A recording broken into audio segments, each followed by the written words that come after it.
I'm falling for the cowboy next door. The Texas sun was merciless as I pulled up to my father's, my ranch in my pristine Tesla.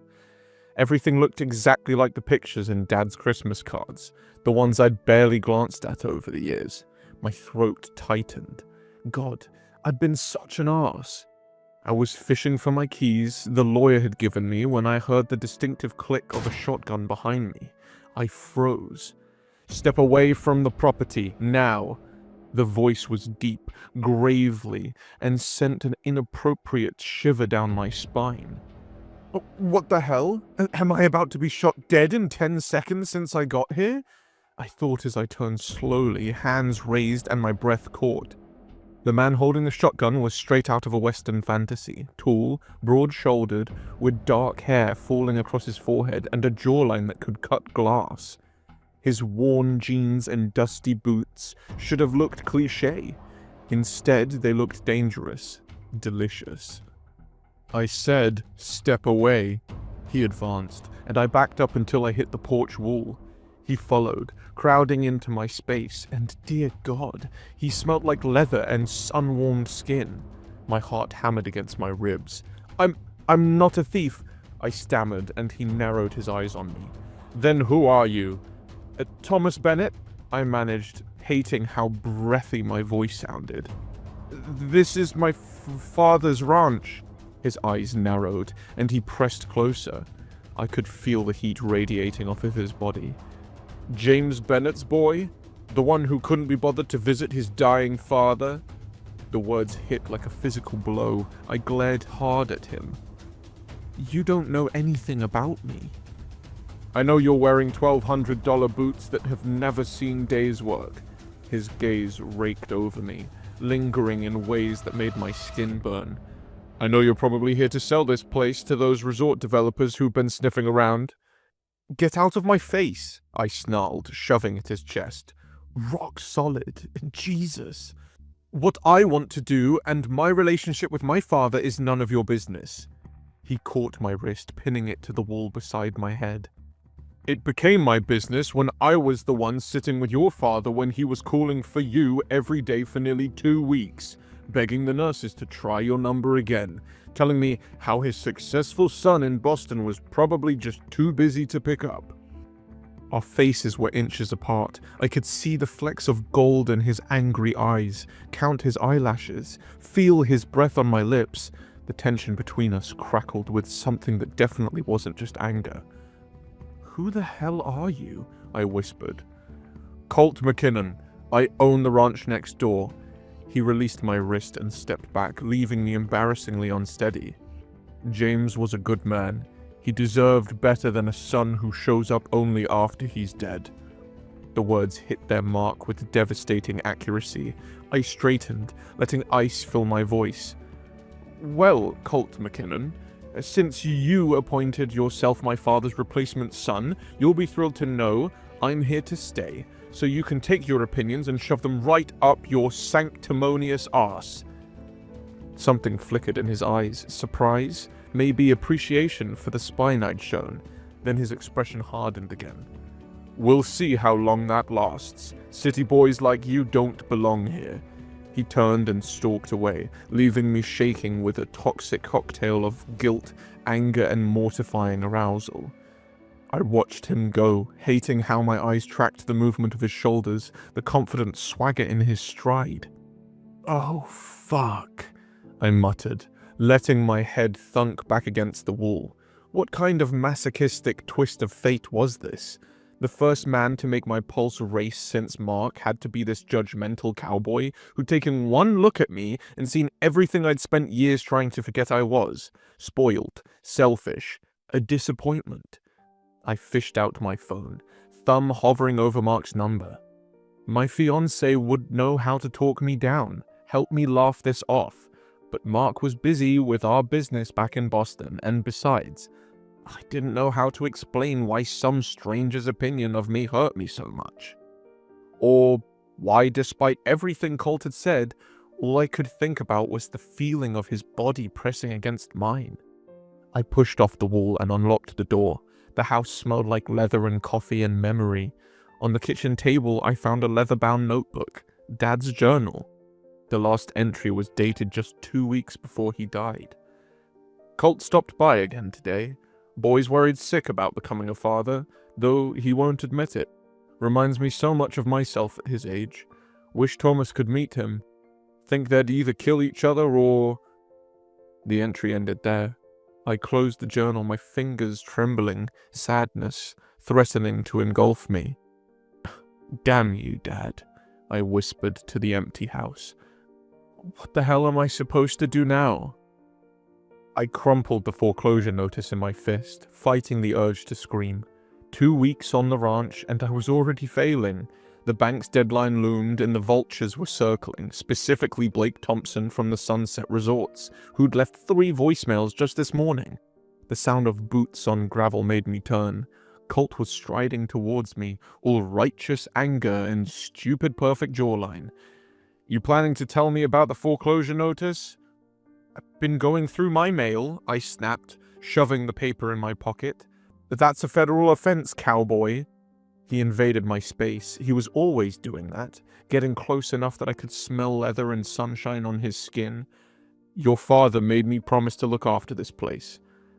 Well, consider yourself released from that promise. I tried to step around, but he caught my arm, spinning me back. The momentum brought us chest to chest, and my breath hitched. You're as thick-headed as your father, he growled, his hand burning through my shirt sleeve. Something in me snapped. I shoved him hard, surprising him enough that he stumbled back. What do you know about my father, huh? A few months of playing nursemaid doesn't make you family. His eyes darkened dangerously. He grabbed my shirt and backed me up against the barn wall. My heart thundered as he leaned in close, his breath hot against my ear. I know he spent every Thursday night at my table showing me pictures of his son's fancy landscape architecture business in Boston.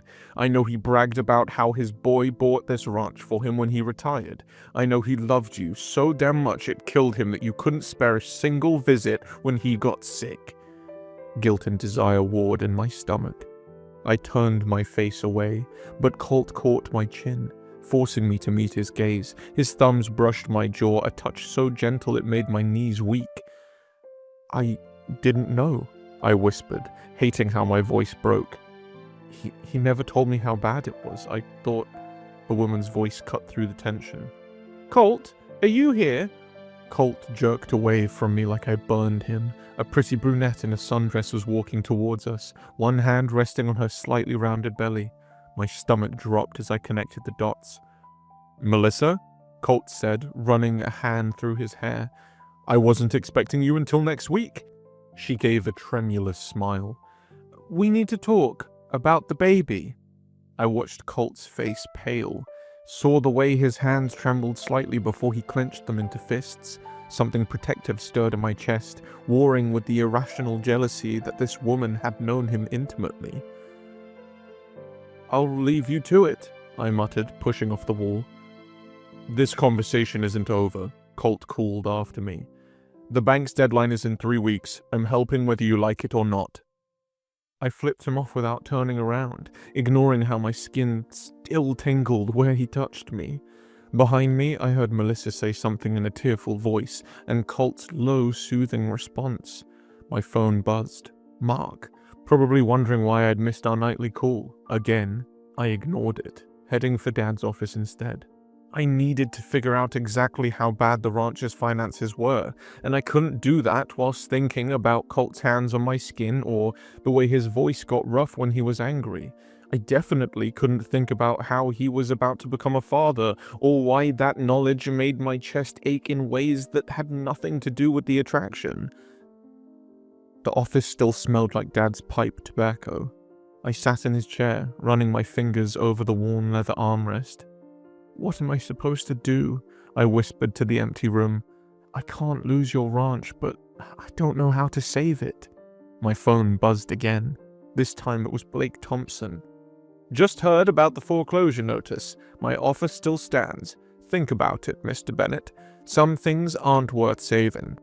I stared at the message until the screen went dark, then dropped my head into my hands.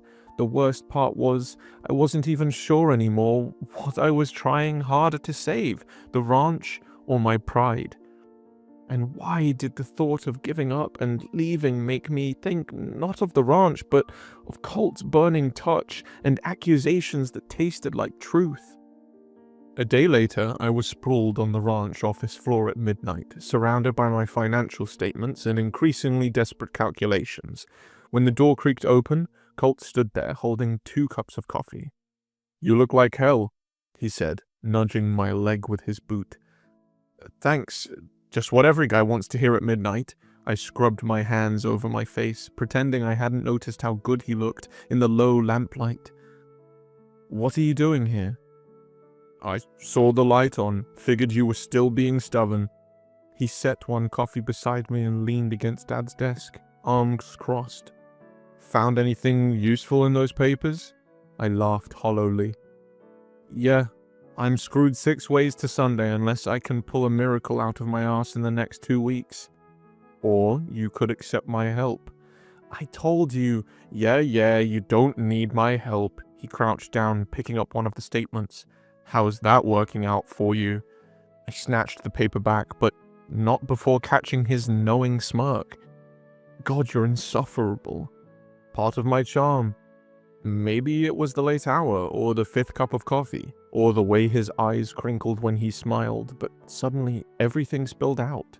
The ranch is bleeding money. Traditional cattle operations barely break even these days, and we don't have enough saved to modernize the equipment. The bank wants $60,000 by the end of the month, and that resort vulture keeps calling with generous offers that would turn this place into some fake cowboy fantasy camp, and... I broke off, realizing I was blabbering. Colt just watched me, something soft in his expression. Then it hit me. Wait, fantasy camp. I scrambled for my laptop, nearly knocking over the coffee. That's it. What's it? We don't fight the fantasy, we lean into it, but authentically. My fingers flew over the keyboard as I pulled up some of my old design projects. Look! In Boston, I specialized in adaptive reuse, taking old buildings and giving them new life while preserving their character. We could do that here. Colt settled beside me on the floor, his thigh warm against mine as he peered at the screen. You want to renovate? The barn could be an event space, weddings, corporate retreats. We could offer trail rides, cattle drive experiences, a glamping for city folks who want to play cowboy for the weekend but still have their creature comforts. The ideas were flowing. Real ranch experience with an upscale twist, and with your expertise, I caught myself. I mean, if you're still willing... He was quiet for a long time, studying my face. You really love this place, don't you? The question caught me off guard. Yeah, I do. I looked around the photos on the walls, the worn leather of Dad's chair. I know I don't deserve it, showing up so late, but... Stop. His hand landed on my knee, sending sparks up my spine. Your father would be proud of this idea. Yeah? Maybe not. The man is too stubborn. We both laughed, and then he squeezed my knee once before letting go. Alright, city boy, I'm in, but we do this my way too. No cutting corners on the authentic experience just to please some corporate types. Deal. I held out my hand, trying to ignore how much I wanted him to touch me again. Partners? He clasped my hand, his grip warm and strong. Partners. Your father would have a heart attack if he saw what we were doing to his barn, Colt said, watching as I sketched out my vision of converting the old structure into an event space. He'd get over it once he saw the booking requests rolling in. I couldn't help grinning as Colt leaned in over my shoulder, his chest brushing my back. After 2 weeks of working together, I'd gotten used to the way my pulse jumped whenever he got close. Almost. Weddings, corporate retreats. He traced the outline of my design with one calloused finger. You might actually know what you're doing, city boy. Try not to sound so surprised. I tilted my head back to look at him, realizing too late how close that brought our faces. His eyes darkened, and for a moment, neither of us moved. God, if I could just press my lips against... Then he straightened, clearing his throat. Break time? Beer? I followed him to the porch, admiring the way his shirt stretched across his shoulders. We'd fallen into an easy rhythm these past weeks, working side by side during the day, sharing beers at sunset. Sometimes I caught myself forgetting that we'd hated each other at first. So, I took a pull from my beer. Melissa stopped by again yesterday. Colt's jaw tightened. Yeah. Want to talk about it? He was quiet so long I thought he wouldn't answer. Then... It was one night at a rodeo in Houston. She was passing through. I was lonely, I guess. He ran a hand through his hair. She doesn't want to keep the baby, but she's willing to carry to term if I take full custody. You're okay with that, being a single dad? His eyes met mine, fierce and certain. That baby's mine. I'm not walking away just because it's hard. Something warm unfurled in my chest. That's actually really admirable. He snorted. Don't sound so surprised. No, I mean it. I turned to face him fully. Though I guess I was wrong about something. Yeah? Well, I gave him a teasing smile. I could have sworn you looked at me sometimes like... But clearly I was imagining things, since you and Melissa... He laughed, low and rough. Trust me, Thomas. His eyes raked over me, hot enough to burn. You weren't imagining anything. My breath caught. Oh? I've wanted you since that first day. He set his beard down, turning to face me. Even when I wanted to strangle you, I wanted to kiss you more. The air between us crackled. He reached out, brushing his thumb across my bottom lip. I shuddered. Colt. He leaned in, his breath warm against my mouth.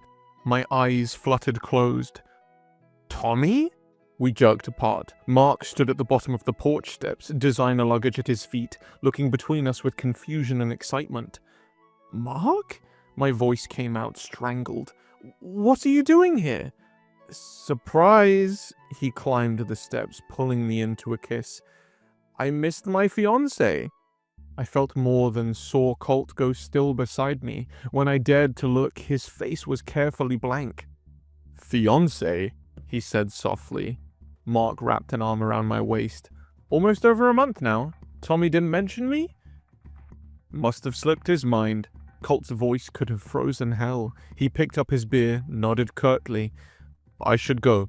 Lots of work tomorrow. I watched him walk away, my chest tight with guilt and something that felt dangerously like a loss. Mark was talking about his flight, about how much he'd missed me, but all I could think about was the look in Colt's eyes, right before he'd almost kissed me.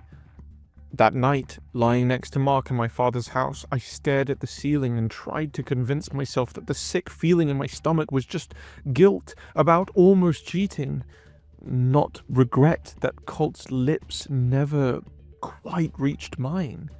I failed miserably at both. One afternoon, I was working on some ranch paperwork when I heard a car pull up. Looking out the window, I saw a sleek car I didn't recognize. Definitely not local, given how pristine it looked. A well-dressed man stepped out, looking around uncertainly. I figured it was probably another potential client interested in our ranch experience packages. We've been getting more of those lately. Hello, can I help you? I called from the porch. Yes, I'm looking for Mark Preston. I blinked in surprise. Mark? I didn't know he was expecting anyone here.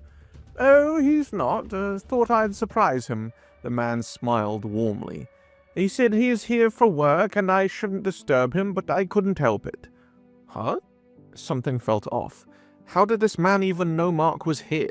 Before I could ask, Mark came walking up from the barn. He stopped dead when he saw our visitor, all color draining from his face. Andrew? The man rushed forwards, and before I could process what was happening, pulled Mark into a passionate kiss. I've missed you so much, baby. The world tilted sideways. "Thomas?" Mark pushed Andrew away, panic in his eyes. "I can explain." "Thomas?" Andrew turned, noticing my expression for the first time.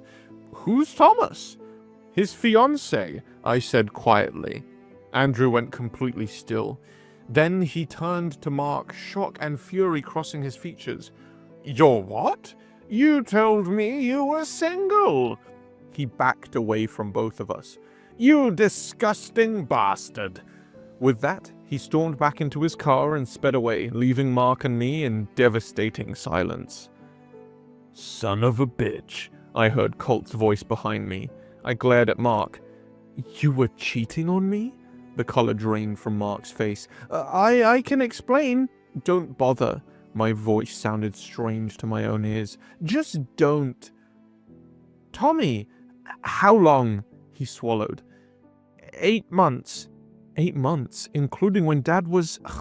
Fucking hell. "I think you should leave," Colt said, his voice deadly quiet. Mark reached for me. "Baby, please, don't touch me." The words ripped from my throat. 8 months? When you had that business meeting in Texas, instead you started cheating on me, all while my father was dying, and you deliberately kept me from knowing? "Tommy, you were sick in the hospital. Stop lying." The truth I'd been avoiding clicked into place.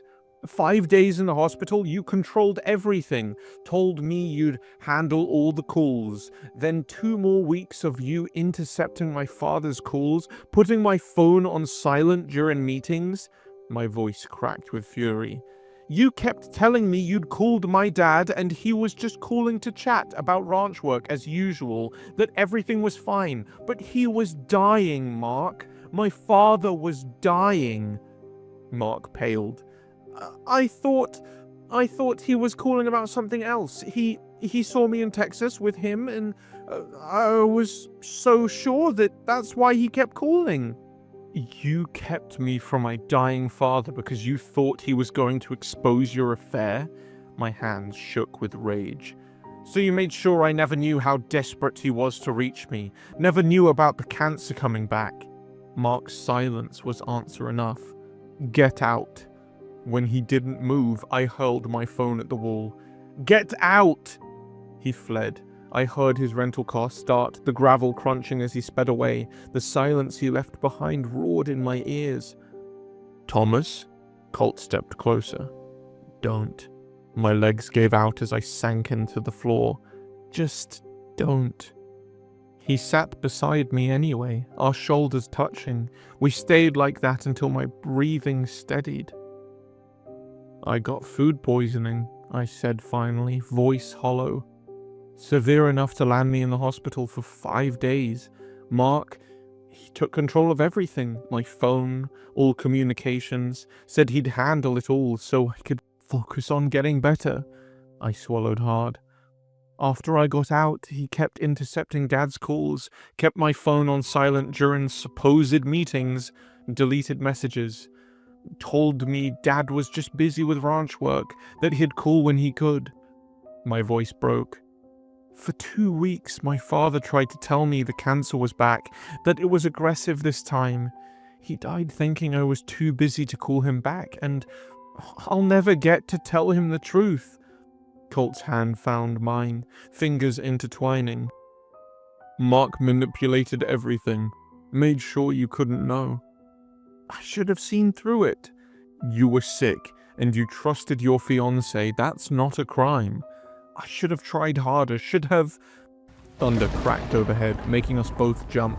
Through the window, I saw the storm clouds that had been threatening all day had finally rolled in. "Shit." Colt jumped up. "The new fence line. The barn renovation." We spoke at the same time.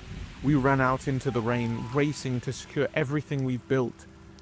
The wind howled, rain stinging my face as we worked. Colt's shirt clung to his body, and even in crisis, I couldn't help noticing. "The support beams," he shouted over the storm. "They're not secure yet." We struggled with the temporary braces, shoulders pressed together, muscles straining. A particularly strong gust almost knocked me off my feet. Colt caught me, spinning me against one of the stable beams. "Careful," he growled, his body pinning mine. Rain dripped from his hair onto my face. His hands were still on my hips, burning through my wet clothes. I could feel his heart hammering against my chest. "Colt?" "I know I shouldn't," he breathed. "You're hurting, you're vulnerable." "I've wanted you since that first day too." I echoed his words from weeks ago. Even when I was with Mark, God help me. Even then, even now, I want you so much. His control snapped. His mouth crashed into mine, desperate and demanding. I groaned, fingers tangling in his wet hair as I pulled him closer. He tasted like rain and want and possibility. So fucking hot. I moaned softly. "We shouldn't," he gasped between kisses, even as his hand slid under my shirt. "We should," I corrected, nipping his lower lip. "We absolutely should." He growled, pressing me harder against the beam as he kissed down my neck. "You drive me crazy, you know that?" "Good," I gasped as he found a sensitive spot. "Now shut up and kiss me again." He did.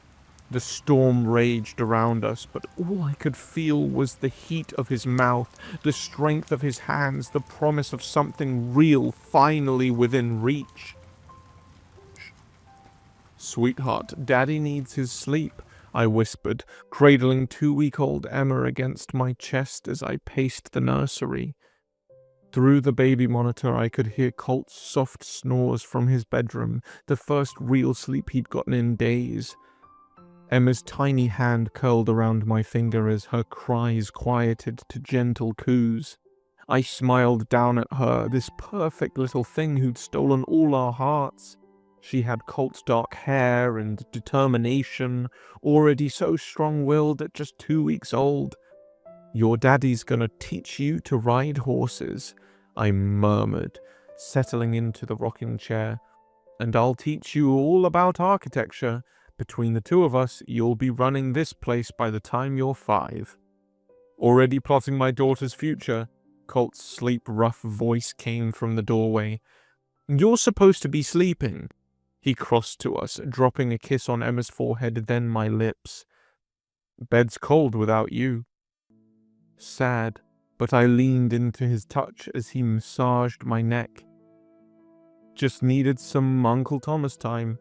"Uncle Thomas," he repeated softly, his hand stilled on my shoulder.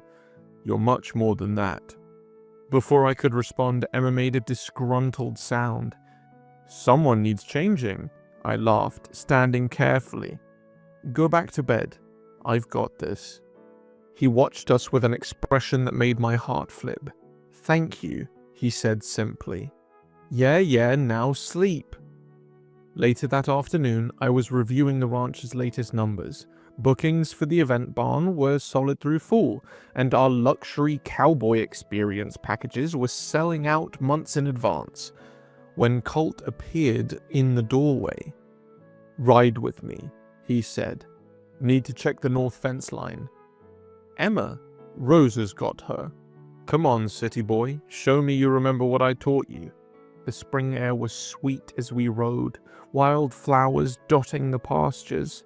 Our shoulders brushed occasionally, comfortable silence between us. "Place looks different," I noted as we passed the renovated barn. "Dad would hardly recognize it." "He'd love it," Colt said confidently. "He always said this place needed someone with vision to bring it into the future." We reached the ridge overlooking the valley, the spot where Dad used to come to think. The setting sun painted everything gold. "Remember the first time we came up here?" Colt asked, dismounting. "You called me a city slicker and bet me $50 I couldn't stay on my horse. And you won that bet." He helped me down, his hands lingering on my waist. "That's when I knew I was in trouble." "Because I cost you $50? "Because you surprised me." His eyes were intense. "You keep doing that." My breath caught at his tone. "Colt, He took my hand, pressing something small and metal into my palm. A ring, a simple gold band with a subtle Western design. I know it's long overdue, but I've come to realize I love you, Thomas, he said quietly.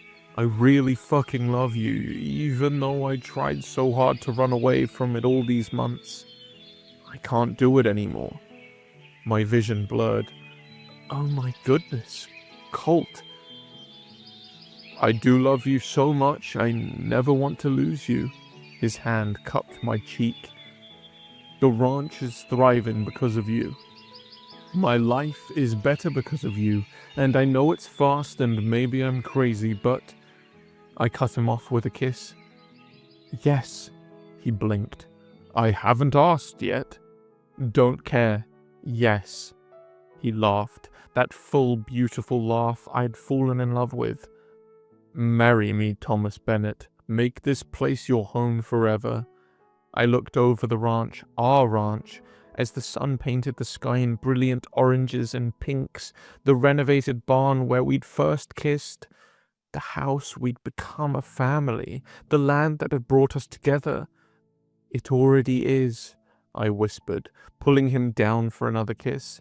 It always was. I just needed you to help me find my way back. His arms wrapped around me, strong and sure, as the sun set on our old life and rose on our new one. Behind us, two horses gazed peacefully, and somewhere in the distance, a baby girl waited for her fathers to come home. I was exactly where I belonged.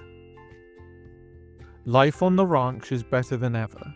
The business is thriving, our event barn is booked solid, the cattle are healthy, and our cowboy experience packages are a hit. But more importantly, our little family is thriving too.